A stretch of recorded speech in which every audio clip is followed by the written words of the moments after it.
Frankenstein or the Modern Prometheus by Mary Wollstonecraft Shelley. Frankenstein or the Modern Prometheus by Mary Wollstonecraft Godwin Shelley. Letter 1 to Mrs. Saville, England, St. Petersburg, Dec. 11th, 17.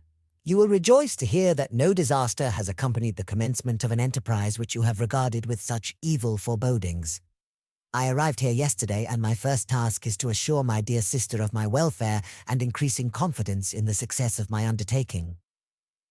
I am already far north of London, and as I walk in the streets of Petersburg, I feel a cold northern breeze play upon my cheeks which braces my nerves and fills me with delight. Do you understand this feeling? This breeze, which has travelled from the regions towards which I am advancing, gives me a foretaste of those icy climes. Inspirited by this wind of promise, my daydreams become more fervent and vivid. I try in vain to be persuaded that the pole is the seat of frost and desolation. It ever presents itself to my imagination as the region of beauty and delight. There, Margaret, the sun is forever visible, its broad disk just skirting the horizon and diffusing a perpetual splendour. There, for with your leave, my sister, I will put some trust in preceding navigators. There snow and frost are banished, and sailing over a calm sea, we may be wafted to a land surpassing in wonders and in beauty every region hitherto discovered on the habitable globe. Its productions and features may be without example, as the phenomena of the heavenly bodies undoubtedly are in those undiscovered solitudes. What may not be expected in a country of eternal light?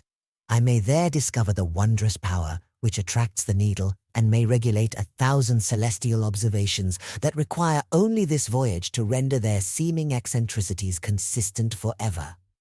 I shall satiate my ardent curiosity with the sight of a part of the world never before visited, and may tread a land never before imprinted by the foot of man. These are my enticements, and they are sufficient to conquer all fear of danger or death, and to induce me to commence this laborious voyage with the joy a child feels when he embarks in a little boat with his holiday mates on an expedition of discovery up his native river. But supposing all these conjectures to be false, you cannot contest the inestimable benefit which I shall confer on all mankind to the last generation by discovering a passage near the pole to those countries, to reach which at present so many months are requisite, or by ascertaining the secret of the magnet, which, if at all possible, can only be effected by an undertaking such as mine. These reflections have dispelled the agitation with which I began my letter, and I feel my heart glow with an enthusiasm which elevates me to heaven, for nothing contributes so much to tranquilize the mind as a steady purpose, a point on which the soul may fix its intellectual eye. This expedition has been the favorite dream of my early years. I have read with ardor the accounts of the various voyages which have been made in the prospect of arriving at the North Pacific Ocean through the seas which surround the pole. You may remember that a history of all the voyages made for purposes of discovery composed the whole of our good Uncle Thomas's library. My education was neglected, yet I was passionately fond of reading. These volumes were my study day and night, and my familiarity with them increased that regret which I had felt as a child on learning that my father's dying injunction had forbidden my uncle to allow me to embark in a seafaring life. These visions faded when I perused for the first time those poets whose effusions entranced my soul and lifted it to heaven. I also became a poet, and for 1 year lived in a paradise of my own creation. I imagined that I also might obtain a niche in the temple where the names of Homer and Shakespeare are consecrated. You are well acquainted with my failure and how heavily I bore the disappointment. But just at that time, I inherited the fortune of my cousin, and my thoughts were turned into the channel of their earlier bent. 6 years have passed since I resolved on my present undertaking. I can even now remember the hour from which I dedicated myself to this great enterprise. I commenced by inuring my body to hardship. I accompanied the whale fishers on several expeditions to the North Sea. I voluntarily endured cold, famine, thirst, and want of sleep. I often worked harder than the common sailors during the day, and devoted my nights to the study of mathematics, the theory of medicine, and those branches of physical science from which a naval adventurer might derive the greatest practical advantage. Twice I actually hired myself as an undermate in a Greenland whaler, and acquitted myself to admiration.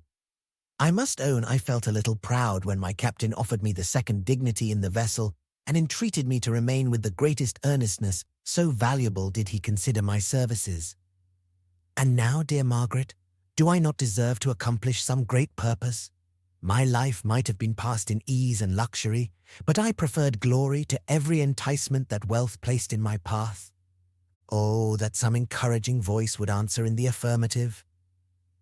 My courage and my resolution is firm, but my hopes fluctuate and my spirits are often depressed. I am about to proceed on a long and difficult voyage, the emergencies of which will demand all my fortitude. I am required not only to raise the spirits of others, but sometimes to sustain my own when theirs are failing. This is the most favorable period for traveling in Russia. They fly quickly over the snow in their sledges, the motion is pleasant, and in my opinion, far more agreeable than that of an English stagecoach. The cold is not excessive if you are wrapped in furs, a dress which I have already adopted, for there is a great difference between walking the deck and remaining seated motionless for hours when no exercise prevents the blood from actually freezing in your veins. I have no ambition to lose my life on the post road between St. Petersburg and Archangel. I shall depart for the latter town in a fortnight or 3 weeks, and my intention is to hire a ship there, which can easily be done by paying the insurance for the owner and to engage as many sailors as I think necessary among those who are accustomed to the whale fishing.